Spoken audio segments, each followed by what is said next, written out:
کربلا اے کربلا، کربلا اے کربلا،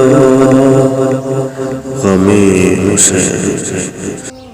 کہنے والے تو کہہ دیتے ہیں کہ کیوں روتے ہو، مگر جسے غم ہوتا ہے پتہ اسی کو ہوتا ہے۔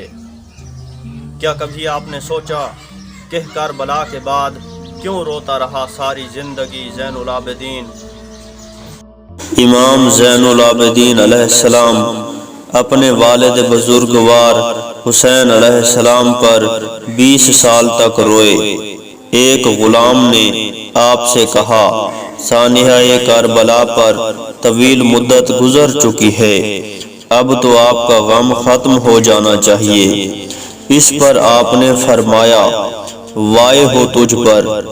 حضرت یعقوب علیہ السلام کے 12 بیٹے تھے، جن میں سے اللہ تعالیٰ نے صرف حضرت یوسف علیہ السلام کو ان کے سامنے سے پوشیدہ کر دیا تھا۔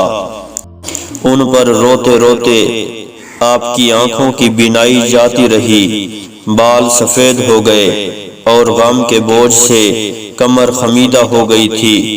حالانکہ آپ کا بیٹا دنیا میں زندہ موجود تھا، جبکہ میں نے اپنے چاروں طرف اپنے باپ، چچا اور اپنے خاندان کے 17 افراد کو قتل ہوتے ہوئے دیکھا ہے، پھر میرا رنج کیسے ختم ہو سکتا ہے؟